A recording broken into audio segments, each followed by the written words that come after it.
বন্ধুরা কি ভাবছো হাতে ব্যাগ নিয়ে কোথায় যাচ্ছে? আজকে হচ্ছে আমার ছেলের বার্থডে আর হাতে ব্যাগ নিয়ে যাচ্ছি বাজারে।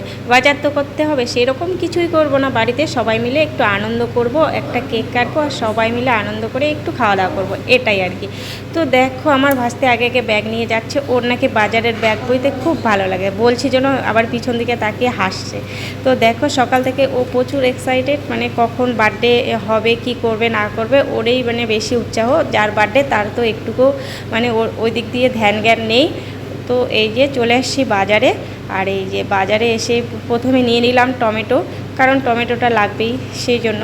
তো টমেটো একটু নিয়ে নিলাম, যা মানে অল্প অল্প করে একটুখানি করে বাজার কিনে নিলাম, মানে আজকে যেটুকু লাগবে আর কি বার্থডের জন্য সেইটুকুই করলাম। তো টমেটো পেঁয়াজ এগুলো নিচ্ছি, আর বাজারে এসে দেখছি বাজারের তো হাই পাই দাম, দাম কমছেই না। এই আলু পেঁয়াজ আর এই যে রসুন আর কি বলবো টমেটো, এত দাম কি বলবো। তারপরে সব একটু একটু করে নিয়ে তারপরে এই যে লেবু নিয়ে নিলাম, লেবু নিয়ে আবার চলে আসলাম মাছের দোকানে। তো মাছের এখানে এসে দেখি সব মাছের দোকান তুলে দিয়েছে, শুধু একটা মাত্র মাছের দোকান, কোনো রকম মাছই নেই। ভাবছি একটু চিংড়ি মাছ নিব, তারপরে দেখলাম চিংড়ি মাছ তো নেই, তো বড় মাছও নেই, শুধু বাটা মাছ। তারপরে বাটা মাছ নিয়ে চলে আসলাম কিন্তু মাংসর দোকানে, কারণ এই যে দেখো এখান থেকে একটু বাটা মাছ নিয়ে নিলাম। আর তারপরে চলে আসলাম এই যে মুদিখানার দোকানে, কারণ এখান থেকে নিয়ে নিলাম খেজুর গুড়, মানে নতুন নতুন খেজুর গুড় বের হয়। আর এই আমার ছেলের বার্থডেতেই কিন্তু প্রথম আমরা খেজুর গুড়ের পায়েসটা খাই আর কি।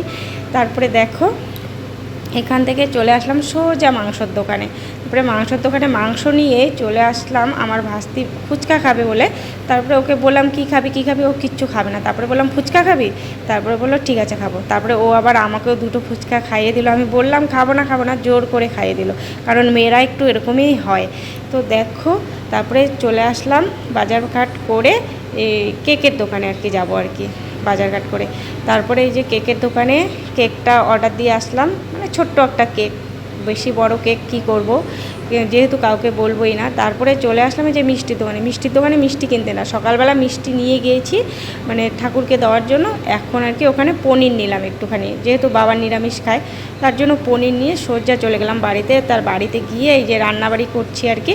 আর আমার যা কিন্তু মশলা সব সবজি কেটে দিয়েছে, আমি শুধু রান্নাটুকু করেছি। তো দেখো এখানে রান্নাবাড়ি করে এখন যাব কেকটা কাটতে। আমার ছেলেকে দেখো, ওর বার্থডে, ওর কোনো উৎসাহ নেই, কীভাবে পড়েছে দেখো সোয়েটারটা। বারবার বললাম একটু ভালো করে আয়, না ও এইভাবেই কেক কাটবে। আর ওর মনটাও একটু খারাপ, কারণ ওর বন্ধুবান্ধব কাউকে এবছর বলিনি, সেই জন্য মানে ওর সেই জন্যই মনটা খারাপ আর কি। সেই জন্য দেখো কিভাবে কেক কাটছে, কোনো উৎসাহ নেই, না একটা ফটো তুললো না কিছু, ওইভাবেই মানে কেকটা কাটলাম।